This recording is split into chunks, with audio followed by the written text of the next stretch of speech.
Hello, my name is Ajoy and I'm here to present to you the brand new Barco ClickShare C series. This is an addition to the Barco ClickShare Present range. The ClickShare C series consists of two models, the C5 and the C10. In front of me is the C10. Let's open up the box and see what's inside.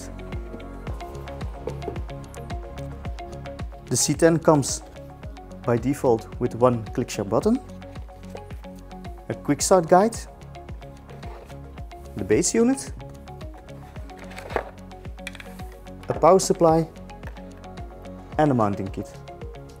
You'll notice that the button is different than the one provided with the CS and the CSE series, but I come back later in the video on this.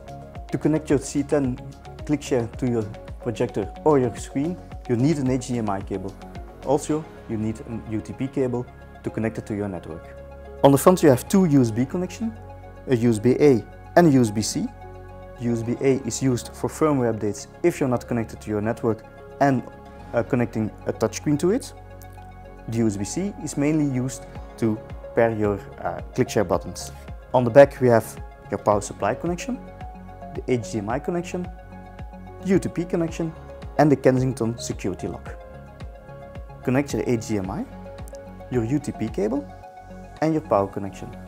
Don't plug in the power plug just yet. Ensure that you selected the right video source on your screen or your projector to which the ClickShare is connected.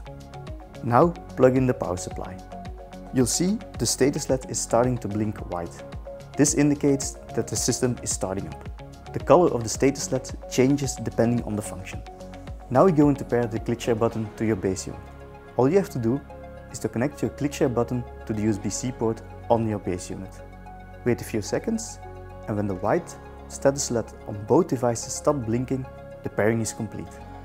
And now you're ready to start sharing. If you're hawk-eyed, you've probably already noticed that the buttons are different from the ones with the CS and the CSE models. Barco has upgraded the buttons for the new C line to the Generation 4 version that was first introduced in the ClickShare Conference series. The extra button unleashes new possibilities in your meetings. Just plug the button into your computer and just 7 seconds later you can share the window or screen of choice. The last feature I want to talk to you about is the integration of ClickShare into an existing meeting room through Microsoft Teams Room. This is a big added value as you can just use the button to share into an online meeting. This way, multiple people into the meeting room can share their screen from their own computers. Thank you for following along with this unboxing. If there are any questions, please don't hesitate to contact us at info@tdmaverick.be. Hope to see you soon.